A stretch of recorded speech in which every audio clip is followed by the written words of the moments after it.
Hello all, my name is Sithupriya Raut and I am a 4th year MBBS student at AIMS Kalyani and I am a mentor at Aditya Joshi Mentorship. So in today's video, I am going to tell you why many aspirants never cross 500 marks.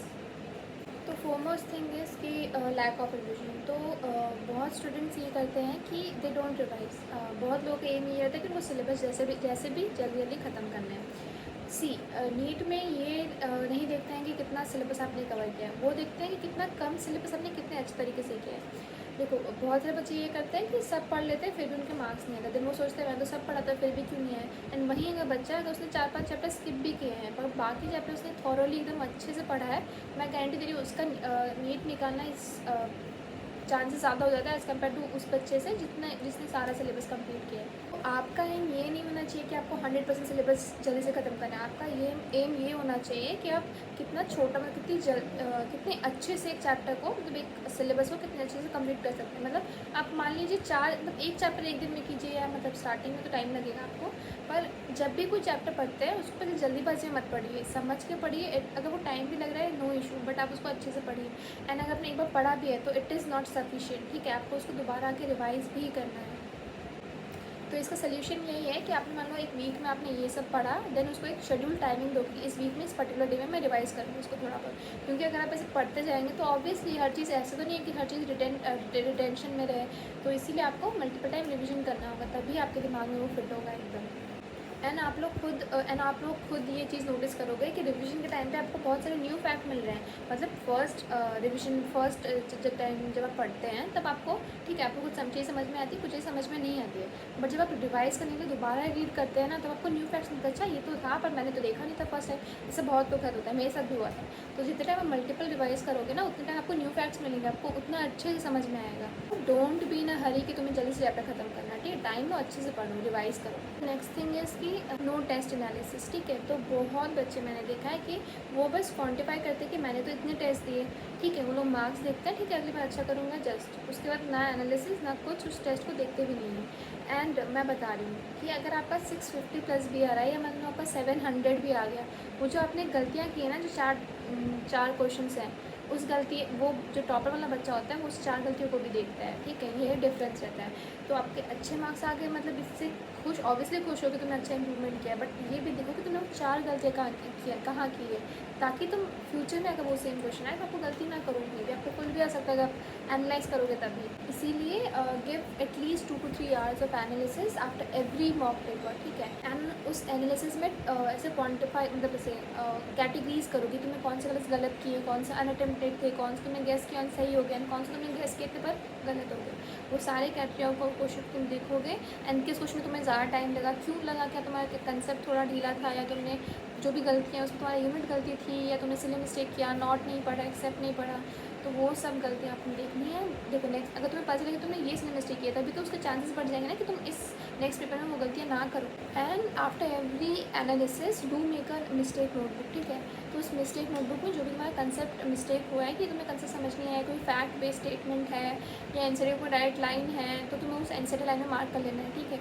And जो भी physics chemistry के जो भी extra points हैं, जो भी statement based है, कुछ भी कंसेप्चुअल क्वेश्चन भी तुमने गलत किए हैं उस मिस्टेक लॉगबुक में लिख लो। या तो तुमने जो भी फॉर्मूला शीट बनाए होंगे, फिजिक्स में तो ऑब्वियसली सबने फॉर्मूला शीट बनाते ही हैं, तो मैंने क्या कहता है उसी फॉर्मूला शीट के पीछे जो मैंने गलती की थी, जो मेरे कंसेप्ट रह रहे थे, मैंने उसी में नोट किया था। तो इससे फ़ायदा क्या होता है कि जब नेक्स्ट मॉक पेपर आप देने आते हो उससे पहले आप ये formula sheet he with the wrong answer जो भी तुम्हारे कंसेप्शन में रहते हैं वो सब एक साथ तुम रिवाइज करके एक ही साल में तुम्हारे एक ही पेपर में तुम्हें ज़्यादा टाइम वेस्ट नहीं होगा, एक साथ देके तुम जल्दी से मॉक पेपर दे सकते हो, तुम्हारा टाइम वेस्ट नहीं होगा। और else you can make a mistake log book, ठीक है, जब भी नेक्स्ट मॉक टेस्ट देते हो ये मिस्टेक लॉग बुक देख के जाना।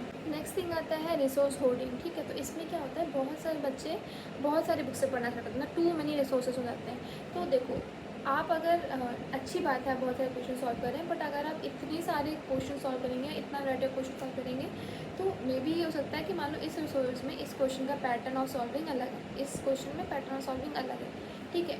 तो बच्चे कंफ्यूज हो जाते हैं ना कि इस वे में सॉल्व करना है, इस वे में सॉल्व करना है, सोल्यूशन दोनों में आ रहा है but it's kind of confusing. And बहुत बच्चे ये भी करते हैं कि बहुत ऐसे हाई फाई बुक्स पढ़ते हैं, इट्स गुड, मैं मना नहीं कर रही, अगर आप कर पा रहे हैं तो आराम से कीजिए, कोई इशू नहीं है। पर बहुत बच्चे यही करते हैं कि वो IIT लेवल का क्वेश्चन सॉल्व करते हैं एंड देन नीट लेवल से कोई क्वेश्चन नहीं तो वो सॉल्व नहीं होते हैं। बहुत से बच्चे होते हैं जिनका ऐसे 720 आ जाता है, मतलब कर लेते हैं, जब नीट पेपर में देने आते हैं तो वही सिंपल क्वेश्चन वो थोड़ा टफ वे में सोच लेते हैं कि इसको ऐसे करूँगा, ठीक है। तो वो नहीं होना चाहिए। अगर आप कर पा रहे हैं तो फिर इट्स लाइक वेरी गुड, करिए आप, कोई इशू नहीं है।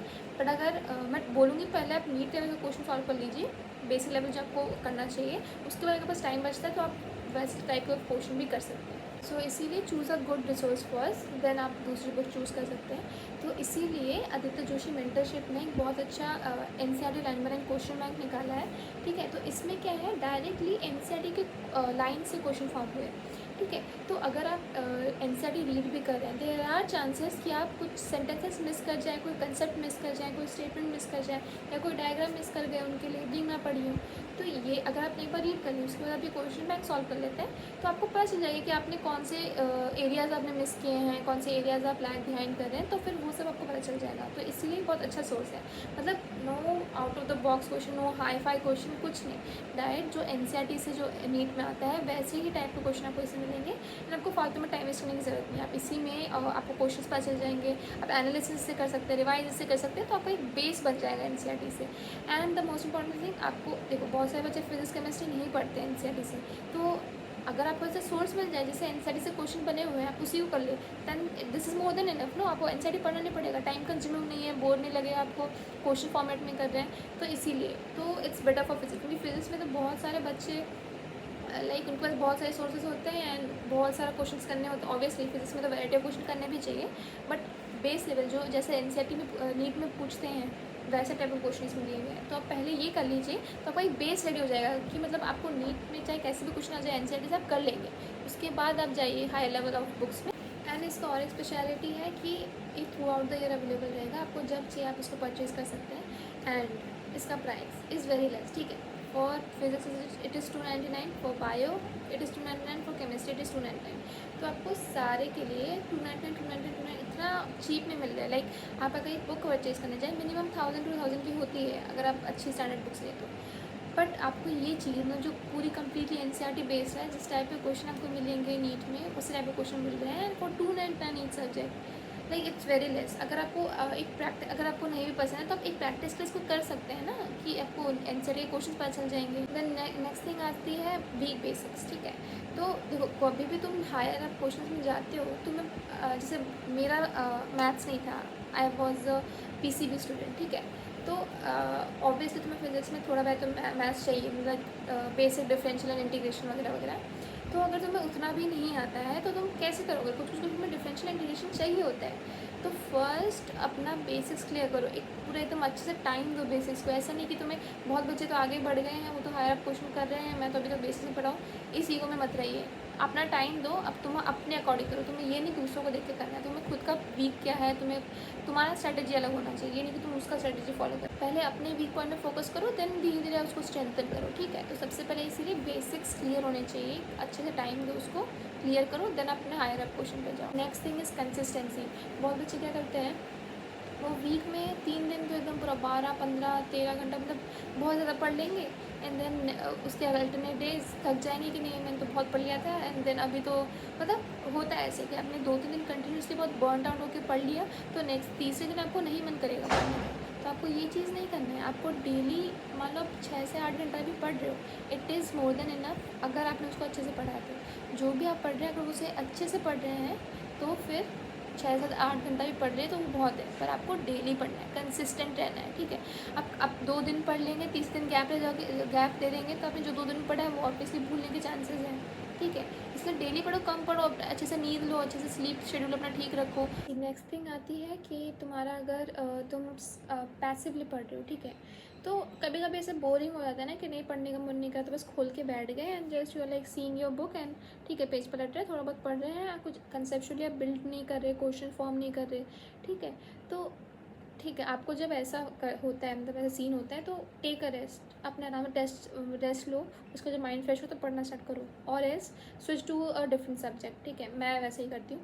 अगर मेरे को एक सब्जेक्ट से बोर होता है तो आई थोड़ा ब्रेक लेके I switch to other subject. ठीक है, ये कर सकते हो। वरना एडवोकेट स्लीप लो, अपना रेस्ट लो, उसके बाद पढ़ना स्टार्ट करो। पर पैसिवली पढ़ोगे तो तुम अपना टाइम वेस्ट भी कर रहे हो, तुमने सोया भी नहीं है, तुम उसका टाइम वेस्ट किए, कुछ रिटेन भी नहीं हुआ, तो वेस्ट ऑफ टाइम ही हुआ ना। तो जब भी तुम एनसीईआरटी पढ़ते हो, उसको अच्छे से टाइम देकर पढ़ो, उसको ऐसे कैजुअली पढ़ने से नहीं होगा। ठीक है, तो जब भी पढ़ते हो, जब कॉन्सेप्ट अंडरस्टैंड करते हो, तो तुम उसी टाइम क्वेश्चन फॉर्म करो। स्पेशली जो स्टेटमेंट ऐसे थे कि एक्सेप्ट, हाउ एवर, बट, ऐसा वाला जो कॉन्ट्राडिक्टरी स्टेटमेंट रहता है ना, उन स्टेटमेंट्स पे तुम खुद ही फॉर्म करो कि अच्छा ये एक्सेप्ट में आया तो मैं क्या करूँगा, ये एक्सेप्ट में आया तो क्या करूँगा। एंड ये नहीं, रीड करके थोड़ा सा बंद करके थोड़ा सोचो, हाँ ऐसे से था, ऐसे था, थोड़ा डिवीजन, थोड़ा बिल्ड करो अपने दिमाग में। ठीक है, and don't forget diagrams and वो एरो वाले जो भी साइकिल्स वगैरह रहते हैं, उसके लेबलिंग्स देखो, उसके नीचे वाला डिस्क्रिप्शन देखो, समरी देखो, एनसीईआरटी की एक एक चीज़ देखो, तुम स्किप नहीं कर सकते हो। सो इसीलिए do give it a try. जो मैंने आपको क्वेश्चन में बताया था आदित्य जोशी का NCERT line by line question bank, बहुत अच्छा है। एंड अगर आपको ये वीडियो अच्छी लगी हो तो please do like, share and subscribe.